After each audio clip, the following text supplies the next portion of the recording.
কখনো কি মনে হয়েছে যে আপনি বারবার দোয়া করেন, কারণ হয়তো আপনার উত্তর এই লক্ষণগুলোতে লুকিয়ে আছে।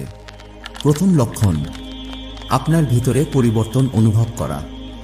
এমন কি কখনো অনুভব করেছেন কিছুদিন আগেও যেসব জিনিসে আপনার আগ্রহ ছিল এখন সেগুলো অর্থহীন মনে হয়?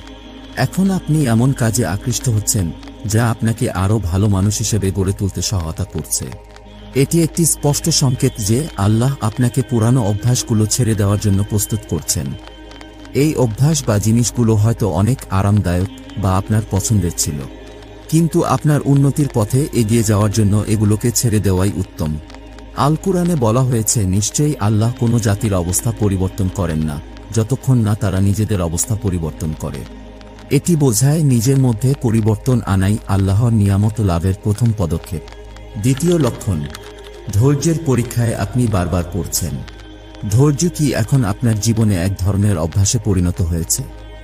সবকিছু যেন ধীরগতিতে চলছে, মনে হয় যেন এক কঠিন পরীক্ষা চলছে, আর এই ধৈর্যের পরীক্ষায় আপনি অনেক কিছু শিখছেন। এই ধৈর্যের পরীক্ষাগুলোই আল্লাহর পথে আপনাকে ধৈর্যশীল এবং সহনশীল হতে শেখায়।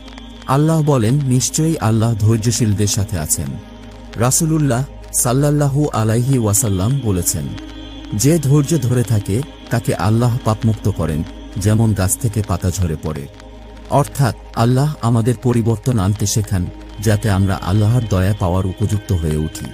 পুরনো অভ্যাস বা বন্ধুত্বের শিকড় থেকে মুক্ত হতে গেলে হয়তো কষ্ট হয়, কিন্তু সেটি আল্লাহর পক্ষ থেকে আমাদের জন্য নতুন বরকতের জন্য জায়গা তৈরি করে।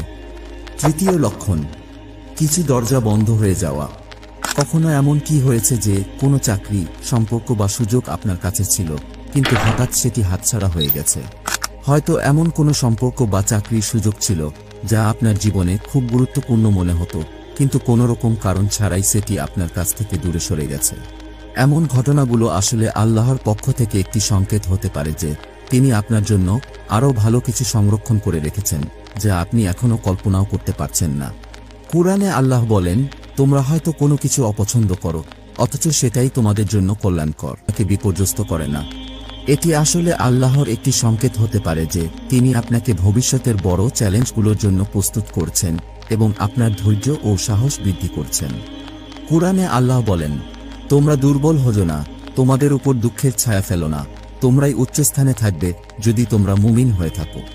এই সহনশীলতা আপনার ভেতরের মধ্যে এমন একটি শক্তি তৈরি করে যা শুধু আপনার দোয়ার ফলাফল গ্রহণে সহায়ক নয়, বরং ভবিষ্যতের আরও বড় চ্যালেঞ্জ মোকাবেলায় আপনাকে আরও দৃঢ় ও সাহসী করে তোলে। পঞ্চম লক্ষণ, নিজের গুনাহ এবং ভুলগুলো বেশি করে উপলব্ধি হওয়া। আপনার কি কখনো এমন হয়েছে যে হঠাৎ নিজের ছোট বড় গুনাহগুলো নিয়ে অনেক বেশি চিন্তা করছেন এবং এগুলোর জন্য অন্তরে গভীর অনুশোচনা অনুভব করছেন? যদি এমন হয় তবে এটা আল্লাহর পক্ষ থেকে একটি ইঙ্গিত হতে পারে যে তিনি আপনার অন্তরকে পরিশুদ্ধ করার প্রক্রিয়া শুরু করেছেন যাতে আপনি তার আরও কাছে আসতে পারেন। কুরআনে আল্লাহ বলেন, যে ব্যক্তি আন্তরিকভাবে তাওবা করে আল্লাহ তাকে ক্ষমা করেন। তাই আমাদের উচিত নিজের ভুলগুলো স্বীকার করে আল্লাহর কাছে ক্ষমা প্রার্থনা করা এবং প্রতিজ্ঞা করা যেন ভবিষ্যতে সেগুলো থেকে দূরে থাকতে পারি। আল্লাহর এই বিশেষ ইঙ্গিত আমাদের মনে করিয়ে দেয় তিনি আমাদের কাছাকাছি আসার পথ তৈরি করছেন। এই অনুভূতি আল্লাহর পক্ষ থেকে দোয়া কবুলের জন্য প্রস্তুতি হিসেবেই আসে, কারণ পরিশুদ্ধ হৃদয় আল্লাহর নিকট প্রিয় এবং তা দোয়া কবুলের সম্ভাবনাও বাড়িয়ে দেয়। 6 নম্বরে যাওয়ার আগে আমি আপনাদের একটা ছোট্ট কথা বলতে চাই। আপনাদের সাপোর্ট আমাদের জন্য খুবই জরুরি। আপনারা আমাদের কন্টেন্ট পছন্দ করলে অবশ্যই লাইক করবেন এবং কমেন্ট করে জানাবেন আপনার মূল্যবান মতামত। আমরা প্রতিটি কমেন্ট মনোযোগ দিয়ে পড়ি, আর সেগুলো আমাদের নতুন কন্টেন্ট তৈরিতে আরও উৎসাহী করে তোলে। আপনার সাপোর্ট আমাদের অনুপ্রেরণা দেয় আরও ভালো, আরও মানসম্মত কন্টেন্ট বানানোর জন্য। ষষ্ঠ লক্ষণ, হঠাৎ করে আল্লাহর পথে আগ্রহ বেড়ে যাওয়া। অনেক সময় আমরা দেখি হঠাৎ করে আমাদের মধ্যে আল্লাহর ইবাদতের প্রতি আগ্রহ বেড়ে যায়। নামাজে বেশি মনোযোগী হওয়া, কুরআন তেলাওয়াতে মন লাগানো বা আল্লাহর সন্তুষ্টির জন্য সাদকা করার ইচ্ছা বেড়ে যাওয়া, এগুলো আল্লাহর বিশেষ রহমত। তিনি আমাদের অন্তরকে এমনভাবে পরিবর্তন করছেন যাতে আমরা আরও বেশি তার নৈকট্য লাভ করি। এই আগ্রহটি আল্লাহর পক্ষ থেকে দোয়ার জন্য প্রস্তুতি। আল্লাহ চান আমরা তার দোস্তে পরিণত হই, তার উপর আরও বেশি নির্ভর করি এবং বিশ্বাস রাখি।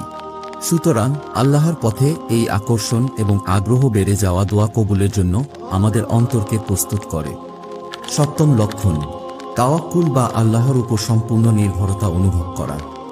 একটা সময় আসে যখন আপনি সব প্রচেষ্টা, সব পরিকল্পনা ছেড়ে দিয়ে শুধু আল্লাহর উপর নির্ভর করতে শুরু করেন। আপনার অন্তরে এমন অনুভূতি আসে যে সব আল্লাহর হাতে, আমি আমার সর্বোচ্চ চেষ্টা করেছি, এখন ফলাফলের জন্য শুধু তার উপর নির্ভর করব।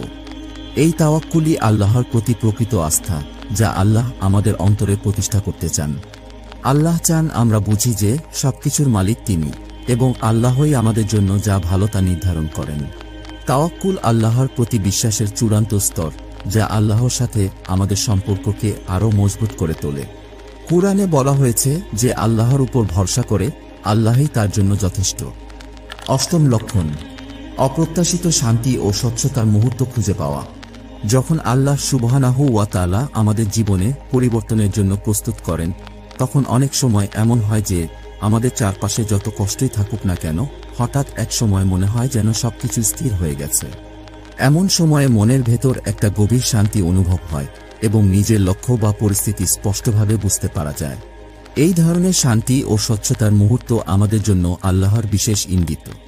এমন অনুভূতি আল্লাহর পক্ষ থেকে আসা একটি নিদর্শন যে তিনি আমাদের অন্তরে প্রশান্তি নাজিল করছেন, যেন আমরা দৃঢ়তার সাথে আমাদের ঈমান ধরে রাখতে পারি। কুরআনে বলা হয়েছে আল্লাহ মুমিনদের অন্তরে প্রশান্তি নাজিল করেন, যাতে তারা ঈমানের সাথে আরও দৃঢ় হতে পারে।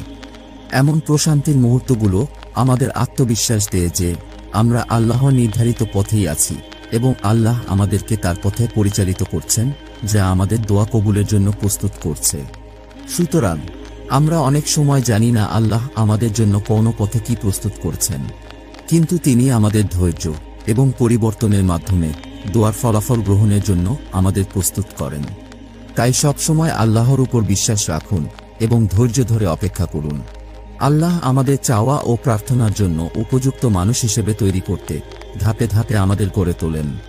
সবশেষে মনে রাখুন, যে আল্লাহর উপর ভরসা করে আল্লাহই তার জন্য যথেষ্ট।